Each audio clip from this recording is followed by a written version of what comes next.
Where do we get our superpowers? Compared to other forms of life on Earth, we are the only ones who consistently try to bend reality to our will. And often, we succeed. I mean, we can do this, and this, and this. And we do more of that stuff every decade that passes. So why us? Why not ants or dogs or dinosaurs? I'll give you a hint. Try to teach a monkey to build a gun. You could spend a lifetime, or at least a monkey's lifetime, and probably wouldn't get much of a result, even with the best tools money can buy. And the monkey probably wouldn't understand what it's doing. Now listen to this. Take a tube of sturdy material, put a ball or something in one end, then just kind of cap that off, and in the other, place an air pump of some sort or anything that expands with force. Increase the pressure inside the tube until it's real good and high. Then knock the cap off and release the pressure. The thing you put in the tube will be released with the rest of the gas or whatever was in there. Use enough pressure and a sturdy enough tube, and you can throw a rock right through a brick wall over a mile away. Now, that was a simplified example, and if you tried to build a gun with just that knowledge, you would probably hurt yourself. So don't. Seriously. But how long did that take? Yeah, that's why we're so dangerous. Let me tell you a story.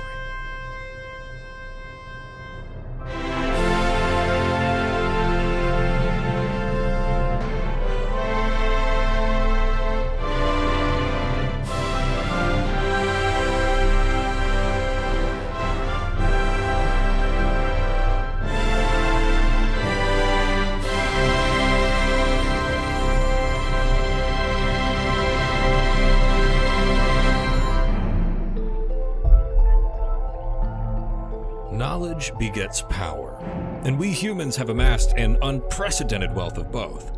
And we probably wouldn't have done it, or at least this much of it, if it weren't for our communication technology. It's anything that allows us to convey information, to develop knowledge within our minds and send it into others. Where most animals have a fairly rigid set of communication capabilities, we humans can develop and communicate incredibly complex, often abstract ideas. And it's something we've been getting consistently better at. Biologically speaking, human beings have existed more or less as they do now for about 200,000 years. The overwhelming majority of that time is utterly lost to history, likely because nobody wrote it down. We speculate that humans probably foraged for food, not unlike some other primates that exist today, but we haven't found evidence of any lost, complex societies. Just that we were probably using simple tools to kill animals and each other for a really long time. But as we learn to talk to each other, beyond the vague noises and gestures, but to speculate about the world and to imagine things that are not right in front of us, the ball started rolling. Language shapes the way we think. It opens doors to complexity we cannot hope to understand without it. Take the age of humanity, a big number, 200,000 years. Our brains have no good way of understanding numbers like that. They're just too much. Conceptually, though, we can wrap our minds around it by packaging it with language. After all, it means 200 groups of 1,000. And 1,000 is 100 groups of 10. And 10's a number that we can understand quite well. Bam. 200,000 packaged in terms of 10 by language. By telling our kids and people we know about big things like 200,000, we don't have to refigure everything out every generation. Language gives us a framework to think with concepts that are bigger than ourselves. Once complex ideas become possible, innovations, well, they begin to pile up. By about 12,000 years ago, people were starting to organize, acting less like the other animals, and starting to take advantage of complex ideas. If anyone, anywhere learned a new trick, it could spread. But people are fragile, their minds are unreliable, and they have expiration dates. That can make organization difficult. Inanimate objects, well, they tend not to have those problems. So when we learned to store our knowledge outside our heads, we took another big step. Writing, a crucial media technology, was born. The people who popularized writing around 5,000 years ago lived in some of the first major civilizations we have any evidence of. Writing made complicated record-keeping and organization a realistic and attainable goal. Complex governments, complex buildings, complex trade. Now, knowledge could be stored and moved more easily, so it began to spread around the world. And when it comes to communication technology, it seems like things only really accelerate. The changes that happened since then occurred very rapidly in comparison, over the course of merely hundreds of years. Paper made writing more efficient and easier to store. Printing presses and removable type made knowledge and ideas mass-producible. Very recently, books became more accessible as literacy rates also rose. As our stockpile of knowledge grew, so too did the audience of consumers who could benefit from and add to it. But we had seen nothing yet. Presumably, for about as long as we've been using language to structure our reality, we've been looking for magical solutions to our biggest problems. And as it turns out, there are unseen forces that ebb and flow beneath the surface of what we perceive in nature. But these forces, they're not mystical. They follow learnable rules, they have observable implications, and they can be manipulated. So, of course, in the past few hundred years, we started learning those rules, observing those implications, and exploiting those forces. Electromagnetism is one of 4 fundamental forces known to exist in nature. In our society today, well, it is the force that we exploit for most of the things our ancestors would have viewed as magic. Criminally oversimplified, it turns out that energy can be built up in and transferred between certain types of matter in predictable ways. These interactions release electromagnetic radiation, a teeny tiny portion of which our eyes perceive as light. These charges and their radiation emissions move very fast, and they can be controlled, used to send and receive signals nearly instantaneously. Signals can be used for language, and language, as we now know, changes everything. People took advantage of the speed first. With electrical communication over wires, distance was no longer an obstacle to spreading knowledge and coordination. The world very suddenly became a smaller place. In the early days, the bandwidth was low. We sent blips of signal, which had to be translated by human operators into useful information. But as the technology became more complex, sophisticated, and automated, the limits on the information we could send started to fall away. Eventually, sound could be transmitted anywhere almost instantaneously. Systems using electromagnetic radiation to send information reduced the need for wires. The technology advanced, and by the first half of the 20th century, images could be transmitted very nearly anywhere in the world without someone having to spend months on a ship. The age of waiting days or weeks for news about the world was over. And by the second half of the century, we were taking up-close pictures of other planets, the same ones our ancestors used to struggle to understand. Today, massive portions of the globe are wirelessly connected to everyone else in a sprawling network of human consciousness. If I had a reason to talk to someone on the other side of the globe, well, right now I could. Face to digital face with little to no delay through a rectangle of minerals that spends most of the day in my pocket. And yet, speed is only half of what made this all possible. The other half, in my opinion, is even more incredible. We found a way to imbue what were once inanimate objects with the power of language. Electronic components, in a very generalized and fundamental way, can either be on or off. They're receiving power or they aren't. Believe it or not, that's enough to convey practically any form of information. It just takes more steps. Consider your hands.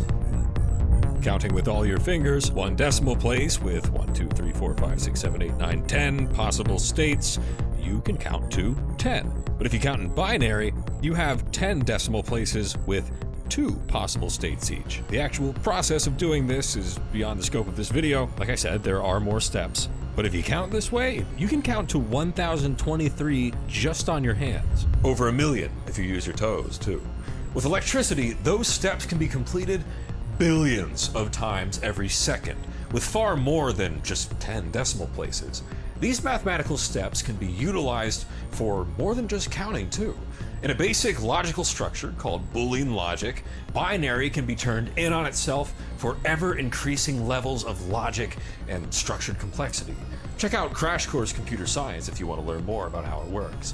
But for our purposes here, it's the gift of language, applied to inanimate objects, creating machines that can be programmed to do nearly anything. And more recently, machines that can be taught just like any other intelligence.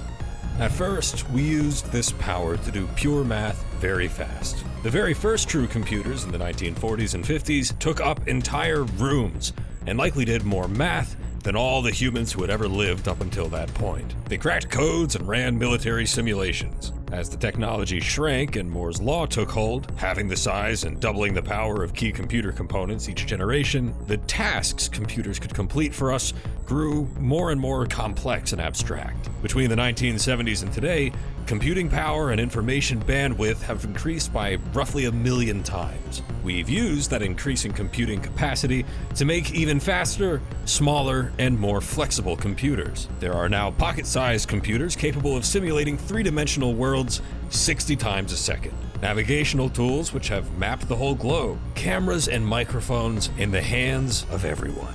Films and art which take place anywhere we can imagine because our computers can fill in the blanks. And very recently, very recently, on the most current page of our journey, our computers have begun to take the next step.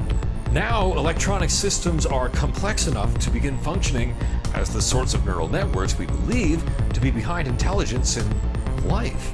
The most intelligent machines can now be taught, not solely programmed, to do distinctly human things. And in many ways, they perform better than we do. They can identify and judge the contents of a picture. They can navigate a 2-ton vehicle through rush hour traffic with inhuman accuracy and reaction time. They can fill in the blanks of incomplete images with intelligent guesses. They can pilot our fighter jets with greater precision and speed than any human. Just this year, this intelligent technology is being integrated into personal assistants on the computers that sit in our pockets. Intelligence that is literally capable of speaking and making plans on our behalf. That's where we are today. In a society where things that are essentially fancy rocks with cheat codes applied drive revolutions and innovations at a quickening pace each decade. In a society where billions of people are connected all the time, almost instantaneously, regardless of distance, where knowledge flows between borders and languages translated and facilitated by artificial intelligences, and where robotic explorers take images of other planets and send them home for us to look at in awe. For as volatile as this is, and trust me, it is, we will talk about it more as this channel continues, if we can keep control of this beast, it could be amazing for us. I mean, it already is. Media technology and communication have been foundational to everything that makes our current unprecedented standard of living possible. And it keeps accelerating with no signs of slowing down. Folks, this period of time will either be remembered as the transitional phase to something greater, which we overcame, or it will be remembered as a time where our species got incredibly complex, intelligent, on the cusp of something greater, and crashed. There is much more to discuss and very much that we glossed over here. Check the description for all sorts of content that elaborates more on the things we've discussed. But long story short, that's the history of media technology, of communication, the stuff that makes humans so special, dangerous, and powerful. A slow build of knowledge that is culminating right here, right now. It would be such a shame if we fail here. It's up to the people alive right now to keep cool, cooperate, and pilot this machine into a sustainable and prosperous future. I really hope y'all are up to the challenge. I think I am. In either case, we don't really have much of a choice, do we? Have a good one.